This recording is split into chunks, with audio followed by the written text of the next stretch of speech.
Filters are powerful tools that make information easy to find, so you can gain valuable insights about your business. Hi, I'm George from Magaya.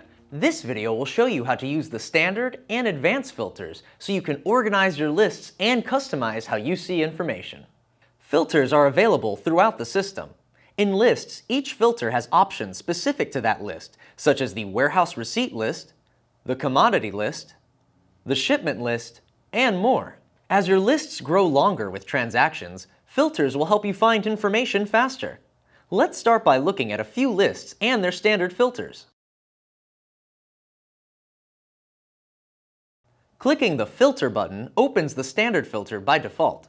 The options are specific to the list you are viewing.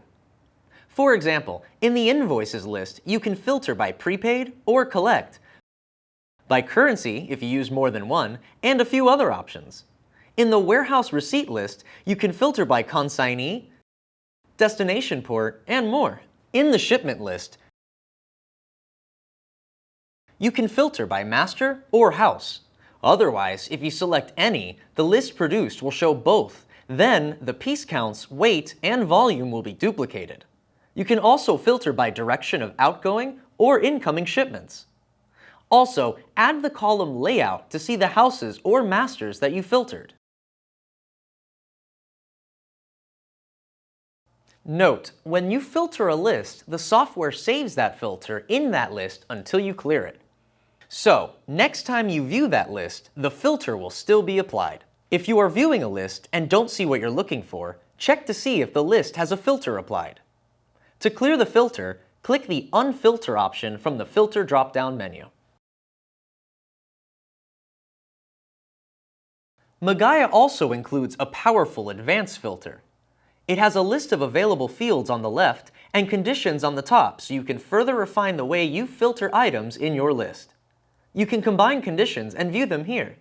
Remember the standard filter for the invoices we just looked at? Compare it to the options available in the advanced filter. There are a lot more options, right? You can see what type of field it is here, such as a text field, date, yes or no, integer, and decimal. Let's see how this works. Highlight a field and click the Condition drop-down.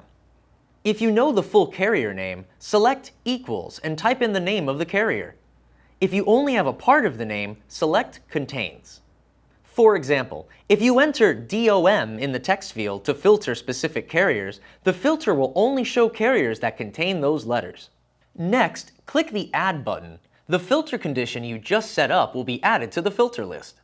You can add even more conditions to further refine the filter. Conditions can be nested under the first condition to narrow your list results even more.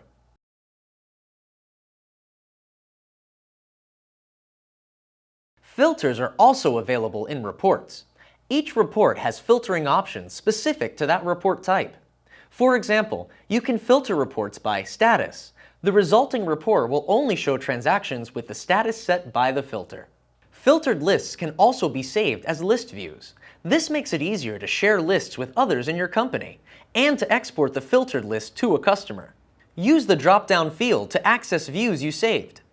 See our other video on menus and toolbars for more on saving list views. Did you know that filters are also available in the LiveTrack website? Your customers can use the same filter options you use in Magaya to view and organize their lists in LiveTrack. LiveTrack has standard and advanced filters for your customers to save lists, locate transactions faster, and much more. See our other videos and the knowledge base for even more on features you can use to optimize your workflow. Thanks for watching.